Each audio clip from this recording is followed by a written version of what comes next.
athletics of the Boys and Thunder, we are extremely honored to have such a great partnership with our Alumni Association. As you look throughout the country, not everybody has that. So thank you guys for everything you do for the Alumni Association.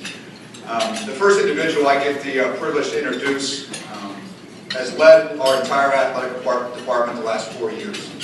As soon as he was hired, he brought a grassroots work ethic type culture with him.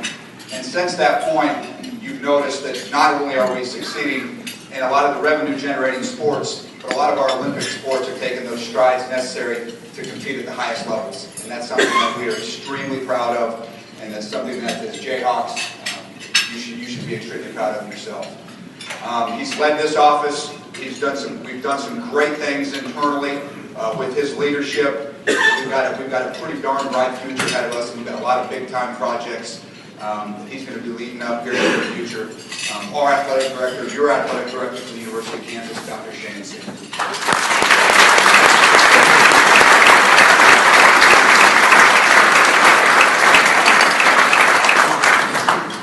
Thank you, Banks. What you should know, and he was being kind of nice there, is that we've had a lot of success on the field, but this is a record year for us in the fundraising department as well, under Banks' leadership. So one of your own from Wichita, Kansas, Banks Ludman and his staff are doing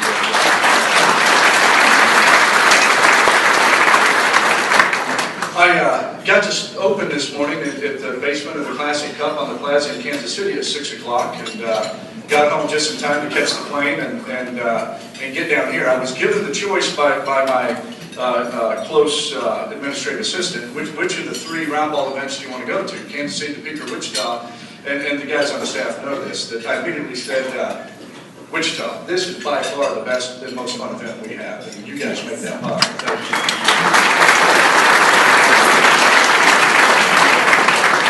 Now don't go tweet that. I'd kind of like to be in Kansas City in the next few weeks. Just a couple of quick comments, because the reality of this is you want to hear from our 2 coaches. I get the advantage of working with them every day.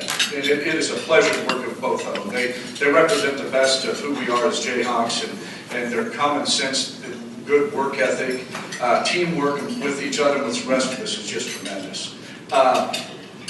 What I would share with you is in the last couple of days I've had to see both teams in action. Some of you have too. You know, the women's team, Bonnie, I always ask who do you like, this and that, and then I offer who I like. And the 2 new point guards are really pretty special. And I wish we had them last year, right, Bonnie? But I think you're going to really enjoy them. You know, on the men's side, you had to be blind if you didn't see Cliff Alexander kind of take command of the court. Until I heard Bill in the locker room afterwards, and then everything I saw was wrong.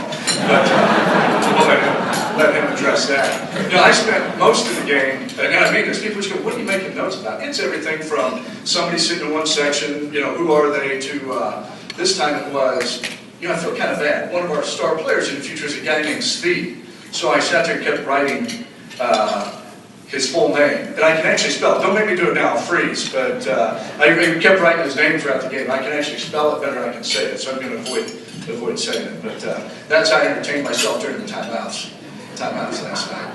You know, before the game, and I'm not going to say the name because I don't want to embarrass him, but one of your own here who was in the crowd came up to me in the donor atrium and said, you know, Sheahon, I still love you. You're one of us. You've done so many right things here. You've only made one mistake since you've been here, and you know what that is. And I said, you know, hiring is really hard. And, you know I hired Greg Early a couple of years ago, but be patient. He's trying really, really hard. With that, you're here to hear from Bonnie and Bill, and this is truly one of our best events. And just know that this group is working for you each and every day. The best thing about KU is our fan base and our alumni. They're the most gracious, most comfortable in their own skin fan base I've ever been associated with. That's because you went to one of the greatest public universities in the land and have been a part of such an elite program like men's basketball over the years. It's an honor for me to be in this position each and every day. I thank you. Rock Chop.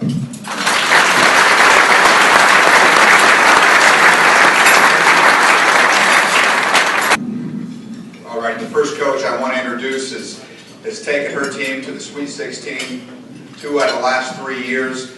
She's got a young team this year, but one thing that can always fire up young kids is supporting the program. So they play at 2 o'clock Sunday, be there to support the women's basketball program. your support in the stands makes a huge difference. We see it in basketball every game, what that does for the guys. Let's take that over to other sports. Let's get out and feel us rocking for more than just men's games this year. But your coach for the University of Kansas women's basketball team, Coach Bonnie Henrickson.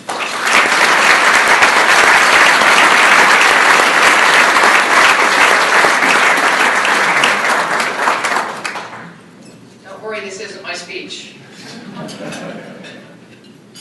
So when you're as talented as someone is, and you have accolades like she does, this isn't like Hustle Player of the Year or Most Valuable Junior High Player, right? So when you're as talented as Lynette Woodard, this is how big the sheet is, of all big time stuff.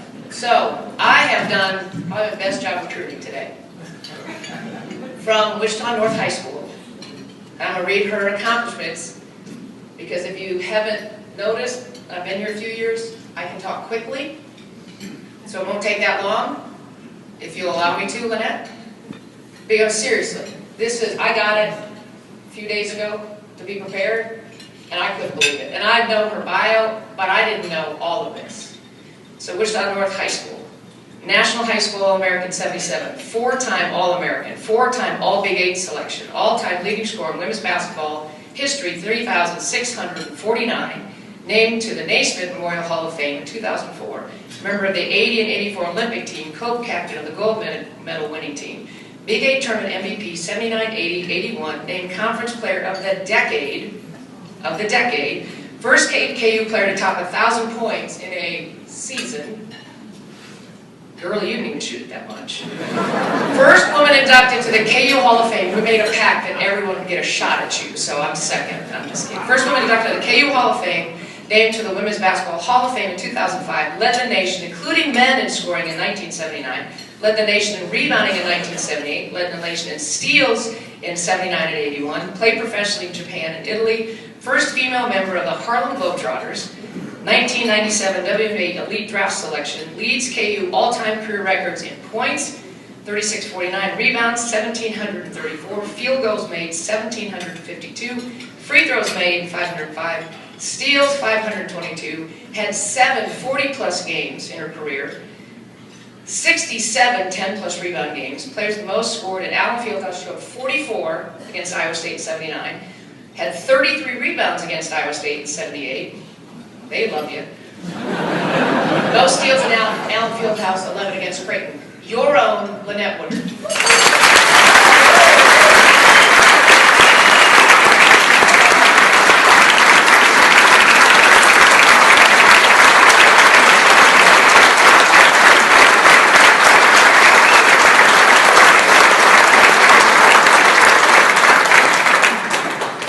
She wasn't messing around.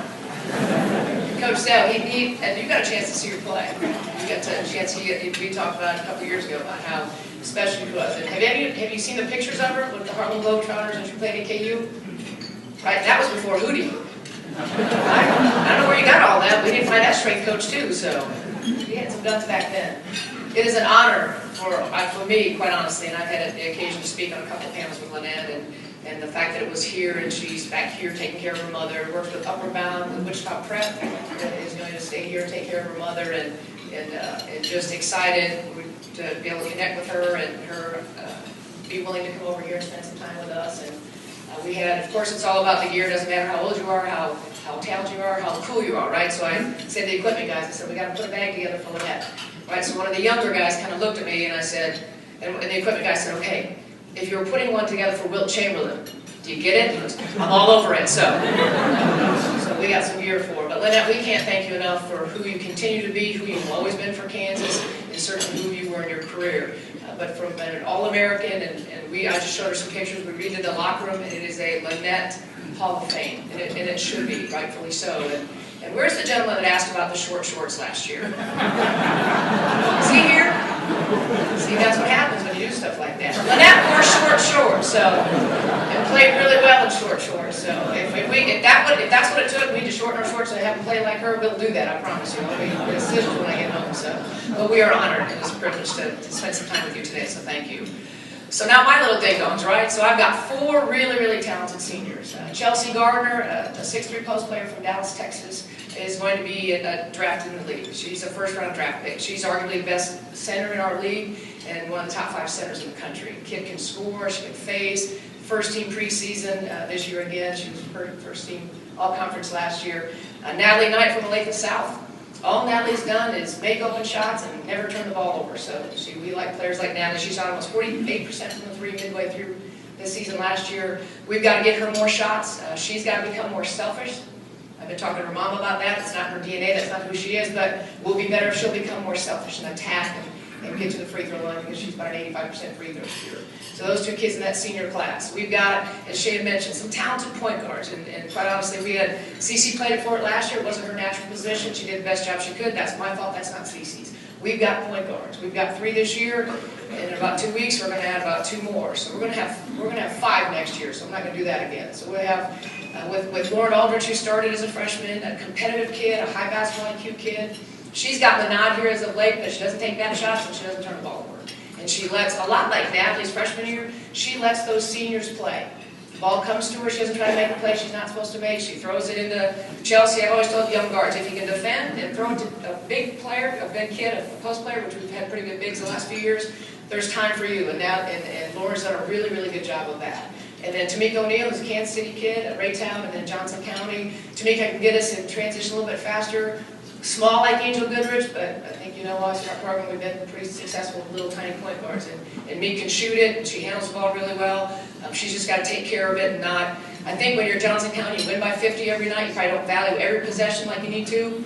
And coming off a year that we were in 11 one-possession games, that matters. So we need good shots, we need to be able to take care of the ball. So she's starting to figure that out. I think she understands that. But with those 2 at the point, and then honestly, probably the kid that's been most impressive, and those of you that saw us the other day, is Terrielle Bradley. That kid can play. And she can play the point, and she can play the 2. And she did some things the other day, which I think Lynette, we call those gamers. So we need that in practice a little bit more. The kid can put it on the floor, make a play for herself. All the young kids, all the perimeter kids shoot the 3 really well, which is good for us because it'll let Chelsea have some room to play. Then if you decide not to play the 3-point line, I think we'll be able to knock it down. I think we shot 50% from the 3 the other night, and that'll be important for us just to space. And we didn't do that well last year. We'll do that a lot better this year with the young kids. We've got in the sophomore class, Kaylin Allen Manning. I think I referred to her as a baby giraffe last year. That giraffe's put on about 20 pounds, improved her vertical about 6 inches with Hudy. And I would really like to be able to play Kaylin and Chelsea together and be big. Because right now I joke with the guards, I said, we can't keep anybody in front of us, so why not put another big out there? So they can't guard anybody either, at least at the rim they'll be bigger when they try to finish. So we might be able to play those 2 together and have some success and let Chelsea maybe get out of the post a little bit and let Kaylin play down there as well. So I think from that standpoint and the rest of the young kids, we've got a Lorraine Enabulele. I've been practicing that a lot. And a Canadian kid from Toronto. There aren't a lot of bigs, and it probably hasn't changed a lot since you were in the business. It's an insult in the women's game to be a post player anymore, right? Nobody wants to be a post player. But Lorraine likes to be a post player. She likes to throw that little power pack she got behind her around on people and be physical, and there's a lot of value in that. And she's okay with contact and has embraced that. So she might just get some minutes because she's okay to be physical when Chelsea needs a blow. But we're excited. We're really excited because the young kids are going to make our seniors have a better year. And I've been impressed with the leadership of our senior class. They're excited. You think about their careers. Their first 2 years, they went to two Sweet 16s, right? That was a disappointment last year. These kids are committed that that's not going to happen again. And the seniors have taken on a leadership role and a competitive role in practice. Our young kids have made practices more competitive, and that allows us to get better. And I think when you talk about any sport or even in your own businesses, character amplifies talent. And this group really epitomizes that. They are high character kids who love to compete, who want to get better, will get better because they want to get it right. And that's exciting and that's fun to be around. So we'll be better next Sunday than we were 2 days ago because we've got 4 days to get ready and be better, and I promise you that that'll happen. So we're excited. It's an opportunity for me today to introduce Lynette, bring her back here. Not that she needs an introduction, you don't need an introduction, but to be able to bring her back, for me to get on the mic and say thank you for what you do for us on game day, thank you for what you do with Williams Fund, and your support means a tremendous amount to all of us in the athletic department. Thank you very much.